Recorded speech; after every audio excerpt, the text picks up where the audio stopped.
A few days ago I found this awesome plant. It usually grows in swarms, so I thought this is a perfect opportunity to finally make a paludarium in a jar. The goal of this project is to recreate a completely overgrown swamp with fallen and dead trees. For this I collected a few different types of moss in my garden that should be able to adapt to the high humidity in this future paludarium.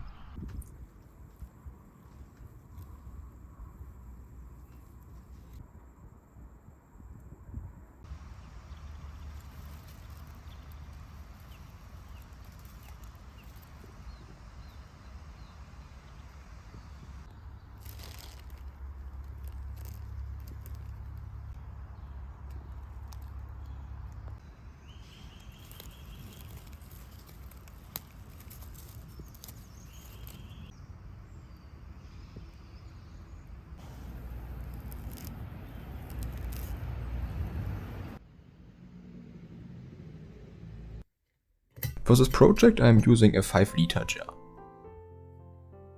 A paludarium is a combination of an aquarium and a terrarium. So I have to make a border to separate the water part from the substrate of the terrestrial part. Therefore I glued some lava stones to the bottom of the jar with hot glue. This way I can create a little lake.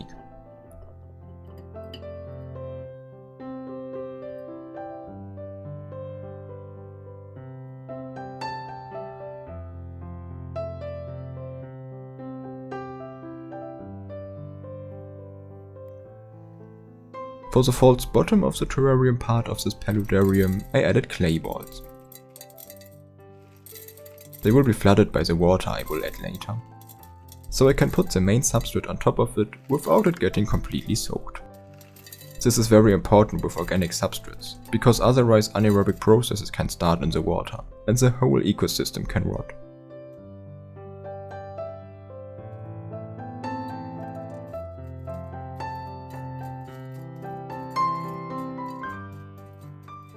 To add some nutrients to the system and simultaneously keeping the organic substrate from falling between the clay balls, I added some aqua soil. This black gold of the aquarium world is just awesome. It will provide nutrients to the plants of the aquatic and the terrestrial part of this ecosystem, without decomposing over time. This also means that I won't have to add any nutrient-rich substrate like worm castings that could potentially eutrophiate the water body, which aqua soil doesn't do as it sheds its nutrients very slowly. The aqua soil that fell into the water part won't be any problem. I just cover it with a different substrate. Basalt chippings will blend in fairly well with its dark color, to achieve a swampy look. You can probably see the dust from the gravel. This is the reason you should always wash gravel and stones before putting them in your tanks, but maybe I was a little bit lazy this time.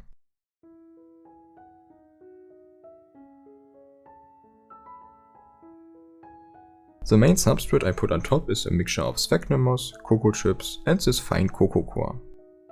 Sphagnum moss is able to absorb a lot of water, so it will provide enough water for the plants. The big cocoa chips will help aerating the soil, which is very important to keep the substrate from compacting and rotting. That's why I also added some gravel to the substrate. The fine cocoa coir I mainly added because of its color. I hope it will darken the substrate a bit and thus support the swampy look. The slope in the substrate creates an effect of depth and will also maximize the surface area for the plants. This way more plants can be added to the jar.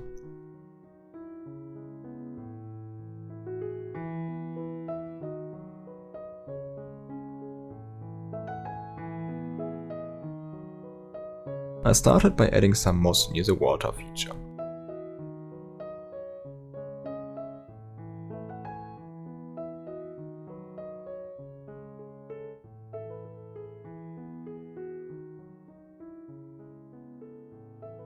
The stick will support a relatively flat surface on the right side for the Mikado plant. It will also reach over the water surface, which will hopefully look like a fallen tree.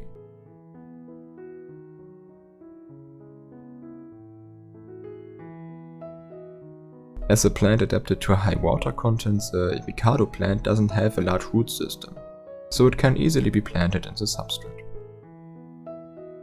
A few more sticks and moss in the background support the look of the overgrown swamp, full of dead trees.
After that I add a few plants between the moss.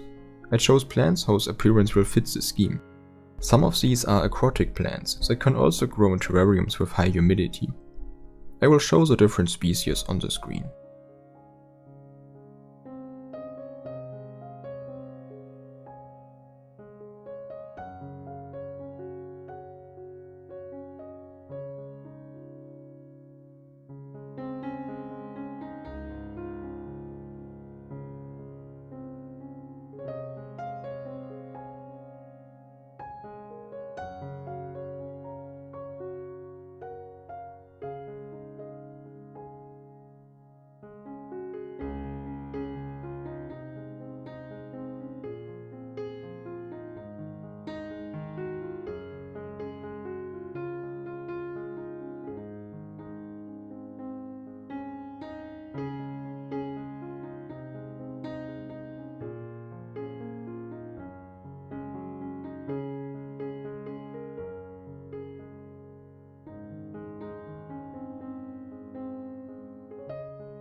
Now onto the water part.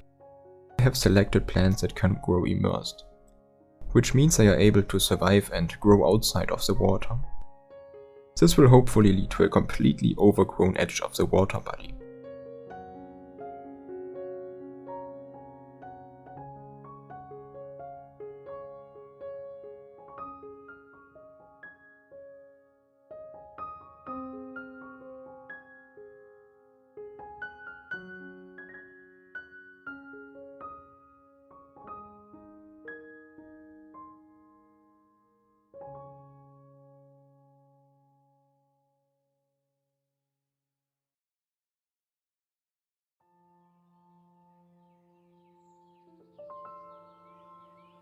Finally, after some cleaning with a wet paper towel, the water can be added. I use distilled water to add as little nutrients as possible to the system. Moss also doesn't like water that is rich in calcium, so the best options are distilled, reversed osmosis, or simply rainwater.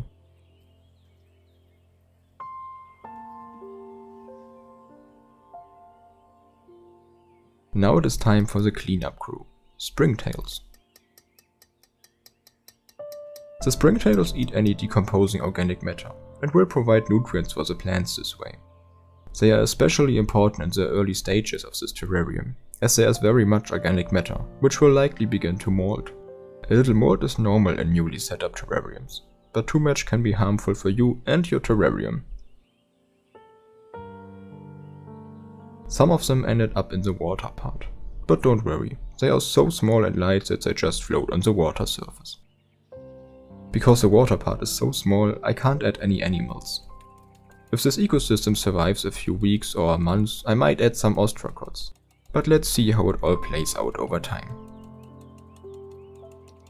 So here it is, the finished swamp in a jar paludarium. I hope you enjoyed the video. Thank you so much for watching. Have a great day.